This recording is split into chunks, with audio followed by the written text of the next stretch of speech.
Well, greetings, my beloved clients and friends. So today is Friday, October 21st, and just wanted to give you a weekly update. So the Fed is aggressively raising interest rates,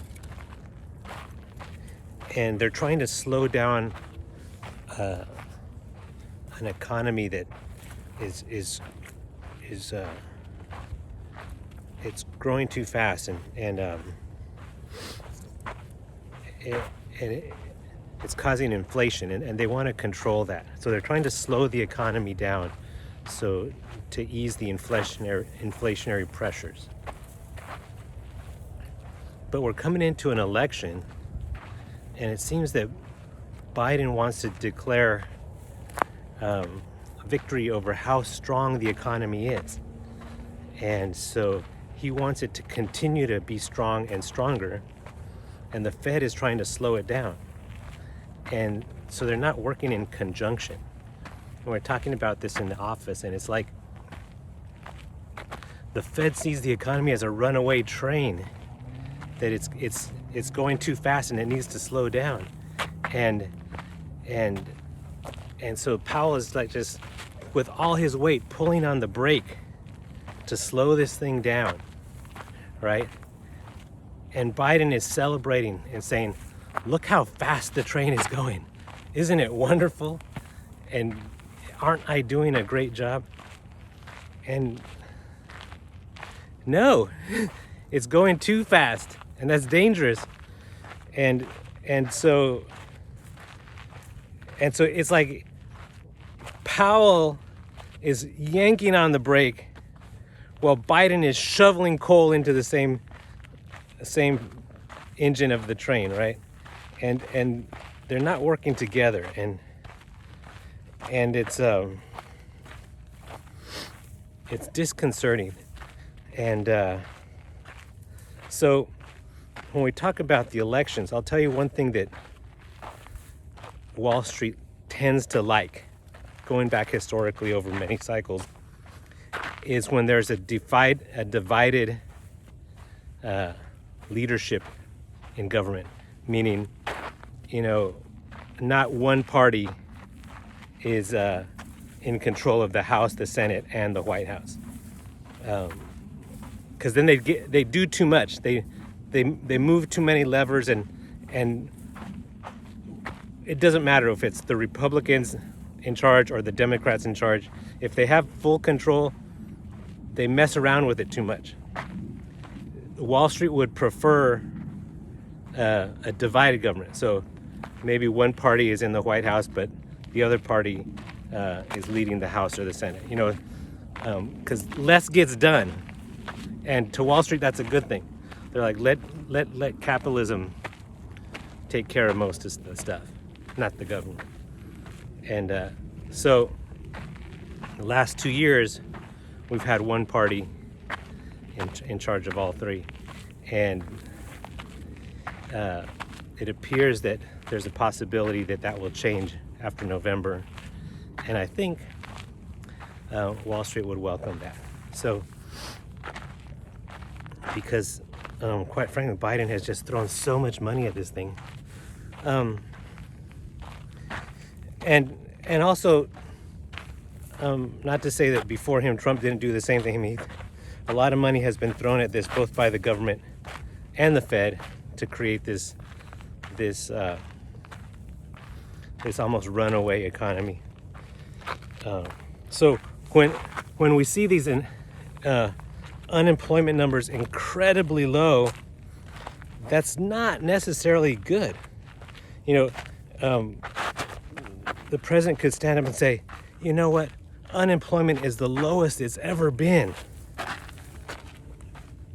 I'm doing a great job. Well, when it's the lowest it's ever been, the tendency is for it to return back and revert to the mean. And so it's not necessarily a great thing that there's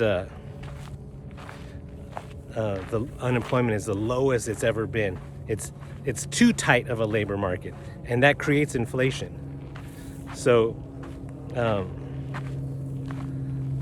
so we don't want that, really. You know, when I went to school, what I was taught was that full employment was 5% unemployment. That was full employment, because there's always going to be some give. It's like if you're in the apartment business, you don't want to be 100% occupied, because then you can't raise rates, and that probably implies that you're not charging enough rent, right?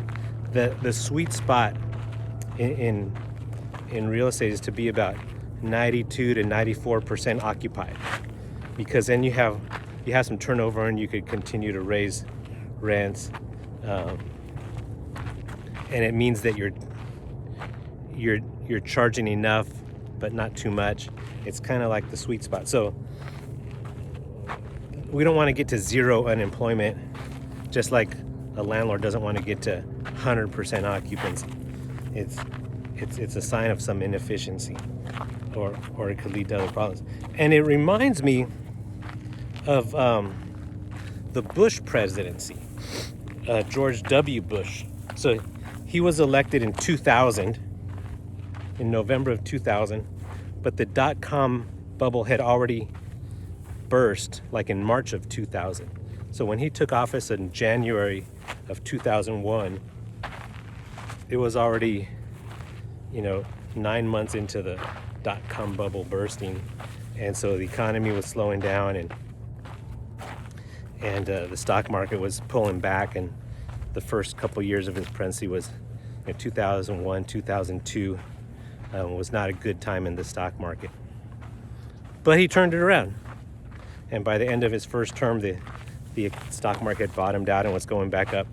And more importantly, the real estate market, which probably a greater percentage of Americans feel the benefit of that, was doing great. 2001, 2002, 2003, 2004 was an incredible time in the real estate market. So homeowners felt very good. And in his first year of his presidency was the 9/11, and his response to it was very, very strong, and it was, you could say, a high point of his first term. So, by the end of his first term, things were looking pretty good. We had responded aggressively to the 9/11 attack. The stock market had found its bottom and been coming back, and the real estate market was doing amazing. And so he was reelected. And in his second term, here's what he did wrong. He continued the same policies that met with success in the first term. And he overheated the real estate market. Not him single-handedly, but he contributed. And then we got the real estate bubble. I'm not putting all the blame on Bush, but he kept a foot on the gas when it no longer needed to be, is the point I'm trying to make. And I remember him in one speech, he stood there and triumphantly said,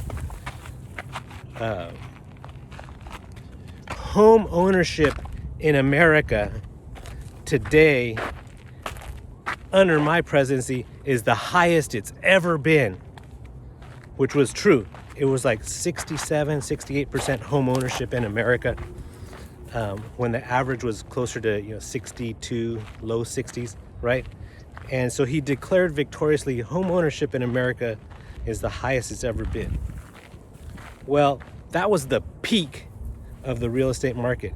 And what it implied, not something for him to relish in, but to be maybe a little concerned about.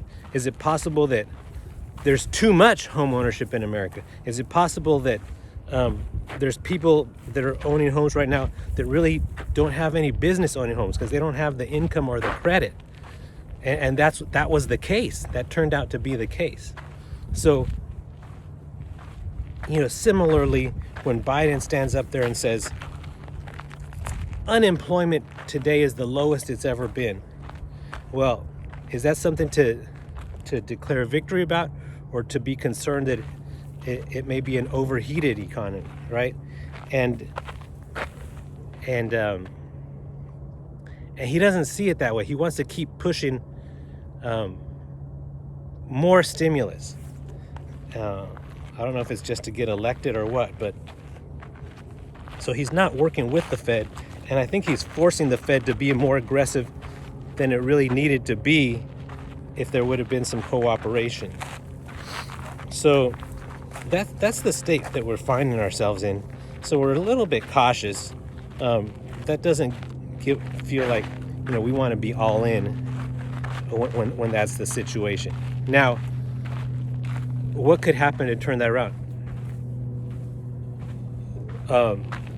Control gets split on the November elections, and now one party doesn't have as much control. We might see Wall Street view that positively. If Powell decides that, these aggressive rate hikes, we're going to temper back on how aggressive we've been, Wall Street could view that positively. We're about a week into earnings season, and actually overall earnings have come in pretty good. I think about close to 70% of companies have met or exceeded earnings expectations, which is good. And we've basically had 3 quarters of the market pulling back. So at some point it's going to find a bottom. Okay, so we're not super excited, but also, we're closer to a bottom than we were 9 months ago, or 3 months ago, or 6 months ago. So we're not just gonna throw out the baby with the bathwater, So that's where we are. I mean, this is a time when patience is required, and because we will get through this. And the fact is that the U.S. consumer has been resilient through all this, and so eventually, after this period of pain, I think things will get back on course. But we just need to be a little bit cautious right now. We don't want to be overly aggressive, saying, "Oh yeah, buy everything we can because everything's cheap." But we don't want to be overly pessimistic either, saying, sell everything because the end is near. So we want to just be cautious and maybe err a little bit on the side of being conservative. So that's our overall posture. And I wanted to say one other thing, because we're coming up on our 2-year anniversary that we set up the RIA, became a registered investment advisor, and just to talk to you a little bit about our overall philosophy and strategy. And so, I've been in this business for 30 years, and I could be retired, but I like what I do. And I've thought about it, and I said, if I was retired, what would I do? And basically what I would do would be manage my portfolio, right? Because I enjoy doing that, and staying on top of the markets and the events, and reading a lot, right? So I have many clients that I've had for many, many years, 20 years and more, and we kind of have an agreement that they say, Jonathan, you know more about this than I do. You stay on top of it closer than I do. You have the time and the resources and experience to watch this much more closely. I've known you for many years. And how about this, Jonathan? Whenever you buy something for you, buy it for me. And whenever you sell something for you, sell it for me. And because I know you'll do the right thing for your money, and you'll do the same thing for me. So with that's the same thing I'd be doing if I was retired anyway. So why not do that for close friends? And the technology makes it very simple. Instead of buying, 10 shares of something, I'll buy 3,000 shares of something and split it up with my closest friends / clients. And so so we all have the same portfolio, and as long as that's what you asked me to do, I'm happy to continue to do it. And I'll do my best for you, and I'll watch it every day. Now, if someone says, well, what do you think about this, Jonathan, or can you do something special and different for me? Then it starts becoming work, and then I'll be like, well, maybe I should retire. But no, so that's kind of our approach. We manage a portfolio as if it were our own, because it is, as if it were my family's money, because it is, and as if it were my closest friend's money, because it is. And so if that's an approach that you would like, then I'd be happy to either to continue doing that for you as my client, or to do that for you as a friend of a client. Okay, so if you have any questions, feel free to reach out to me.